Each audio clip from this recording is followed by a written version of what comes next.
আসসালামু আলাইকুম। আজকে আমরা আলোচনা করব দেওয়ানি কার্যবিধির অর্ডার 6 নিয়ে, যা মূলত কথা বলে প্লিডিংস নিয়ে। অর্ডার 6 এর কয়েকটি গুরুত্বপূর্ণ রুলস বা বিধি আমরা আজকে আলোচনা করব, যা অবশ্যই জানতে হবে বার কাউন্সিল এক্সামের জন্য। অর্ডার 6 এর রুল 1 এ কি বলা হয়েছে?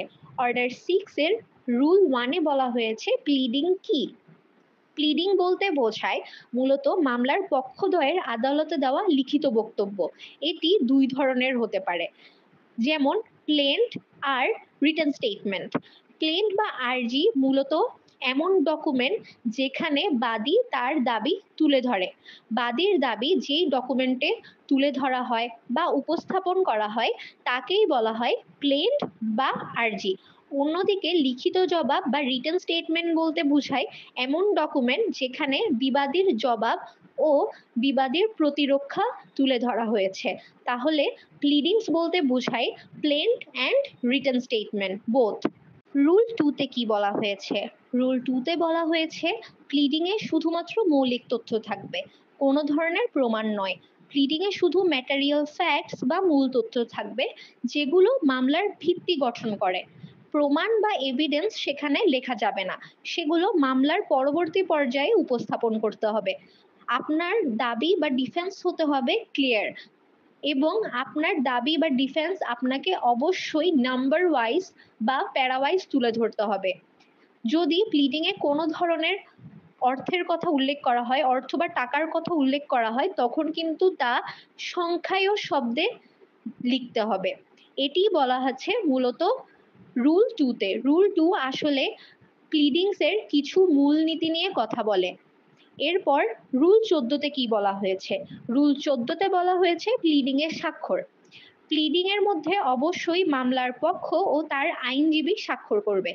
যদি পক্ষ অনুপস্থিত থাকে বা স্বাক্ষর করতে না পারে, তাহলে কিন্তু তার পক্ষ হয়ে তার রিপ্রেজেন্টেটিভ স্বাক্ষর করতে পারে। রুল 15 এ বলা হয়েছে যাচাইকরণ কিভাবে করতে হবে, মানে ভেরিফিকেশন বা সত্যপাঠ কিভাবে করতে হবে। আপনারা যদি আরজি বা লিখিত জবাব দেখে থাকেন, তাহলে কিন্তু তার একদম নিচে সত্যপাঠ অনেকবার দেখেছেন।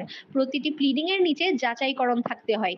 এটি করতে হয় মামলার পক্ষ নিজে বা এমন কেউ যিনি মামলার তথ্য সম্পর্কে জানেন। যাচাইকরণ অবশ্যই ক্লিয়ার হতে হবে। কোনো তথ্য যদি আপনি ব্যক্তিগতভাবে জেনে থাকেন, এছাড়াও কোনো বিশ্বাসযোগ্য সূত্র হতে পেয়ে থাকেন, তা আপনাকে সত্যপাঠে উল্লেখ করতে হয়।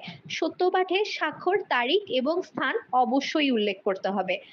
রুল 16 এ কি বলা হয়েছে? রুল 16 এ বলা হয়েছে প্লিডিং এর অপ্রয়োজনীয় অংশ বাদ দেওয়ার কথা। আদালত চাইলে কয়েকটি কারণে প্লিডিং এর অংশ বাদ দিতে পারে।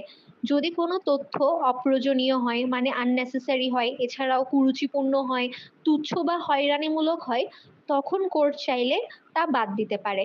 এছাড়াও বিচার প্রক্রিয়ায় বিলম্ব করবে, বিভ্রান্তি করবে বা অসুবিধা সৃষ্টি করবে, এছাড়াও আদালতে প্রক্রিয়ায় অপব্যবহার হবে, এমন যে কোনো তথ্য আদালত চাইলে বাদ দিতে পারে, মানে স্ট্রাইক আউট করতে পারে। রুল 17 এ বলা হয়েছে প্লিডিং সংশোধনের ব্যাপারে। এটি একটি গুরুত্বপূর্ণ রুল, যা আপনাদের জানতে হবে। যেমন আদালত মামলার যে কোনো পর্যায়ে প্লিডিং সংশোধনের অনুমতি দিতে পারে।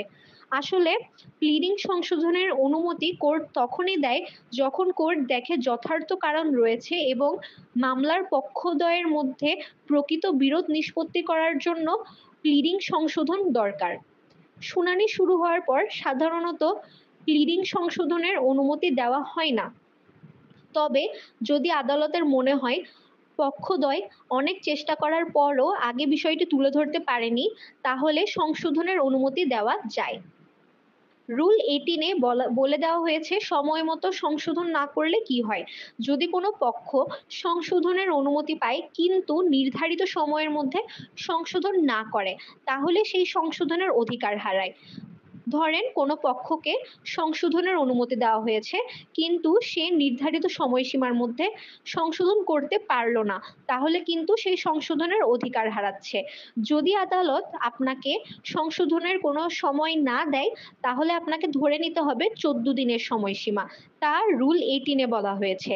এছাড়াও নির্ধারিত সময় পার হলে আবার আদালতের অনুমতি লাগবে, মানে আদালত যদি দেখে নির্ধারিত সময় পার হয়ে গেছে, তখন শুধুমাত্র আপনি প্লিডিং সংশোধন করতে পারবেন যদি কোর্ট টাইম এক্সটেন্ড করে। এই রুলসগুলা অবশ্যই অ্যাডভোকেটশিপ পরীক্ষার জন্য অনেক বেশি গুরুত্বপূর্ণ।